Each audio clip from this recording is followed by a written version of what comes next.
welcome. My name is Koen Dil. I'm from Biflation, and next to me is Richard de Faber. He has his own gold portal, very famous in the Netherlands. And we really appreciate that you're taking the time to talk with us. It's very nice to speak with an old formerly military man with all the knowledge you have, and an international forecaster, of course. First of all, can you maybe tell us something about a Dutch audience, something about the international forecaster and your job in it? Well, the forecaster began about 22 years ago because I retired and I found that I was bored, so I decided to write. I retired from the brokerage business where I'd been for 29 years specializing in gold and silver shares. The forecaster is about business, finance, economic, social, and political issues all over the world. Not many Americans have traveled outside of their own country, and if they do, it's usually for a vacation. I've lived in Holland, Germany, Switzerland, and on and on and on for periods of time, so I get a better perspective on what people are thinking in these areas as opposed to the average journalist who has not had that opportunity. And so we talk about usually the most important things being business and finance, the actions of government, the actions of the money markets and their effect upon the future of the success of an economy.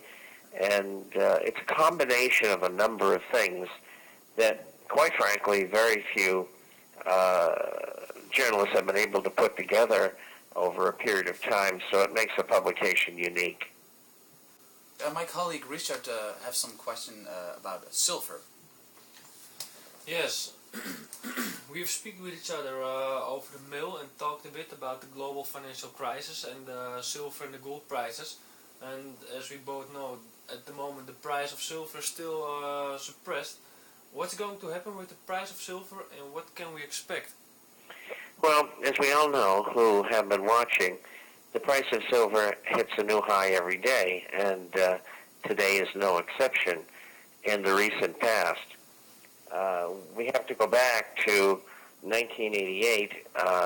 In August of that year, the President of the United States signed an executive order, and that order said that the Federal Reserve and the Treasury and the New York Fed could manipulate the markets. This is in essence what was said in the directive. And so they've been doing that ever since, and they picked on gold and silver. And so gold and silver have been suppressed for years. And this suppression is coming unglued, so to speak. And that's why you're seeing the movement upward in still very, very underpriced silver and gold in relation to what the natural market would have been had not central banks and countries entered into the manipulation of markets. And so not only do we have that with silver, but we've had a major effort by the United States government to suppress silver over the years. And when we had Bear Stearns go bankrupt, the government inherited a very large naked short position in silver. Shorting means you're going to bet something's going to go down. Naked means there is no collateralization. In other words, you don't have the silver on hand to deliver if somebody demands it. So they have this giant naked short position, which has manifested itself in J.P. Morgan Chase and Hong Kong Shanghai Bank Corporation. And they can't cover their short. There's not enough silver for them to make delivery as well. So they keep on creating derivative contracts, options, futures, which are delaying the final problem is that they can't deliver. And that is pushing the price up. Right now, JPM, which is JP Morgan Chase, is offside probably close to $60 billion. And that's a lot of money. HSBC, they're probably losing about $20 billion. And if we get silver up to $55, $60, they are going to have to default. Now, when that happens, it'll affect the COMEX, the LBMA in London, which is a similar exchange, the options, the derivatives, and as a result, it will also affect anybody or any entity that is using those instruments to be in the market, paper instruments as opposed to physical. And what's going to happen if trading in paper like that stops and the two banks say, we can't deliver, we're going to default, the whole house comes tumbling down. And the result will be the end of the paper market, at least temporarily, in silver and perhaps gold as well. And the projection into the future will only be a physical silver market. And there's not much physical around, so to speak.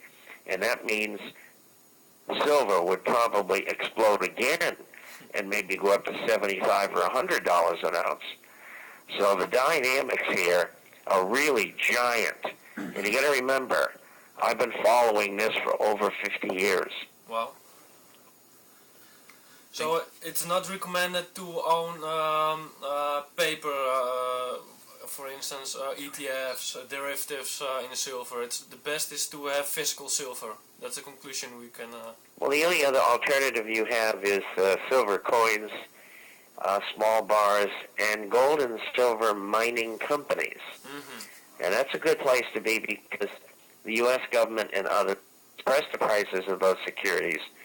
They're not selling anywhere near where they should be, like the history of the past in those securities. And so that makes them very good buys. As a matter of fact, people can get our recommendations in that area in a free copy of Forecaster. All they have to do is go to our site, theinternationalforecaster.com. Forecaster is FORECASTER.com, or they can email us, and that address is bob@intforecaster.com. For more information about Bob Chapman and the International Forecaster, visit his website, theinternationalforecaster.com.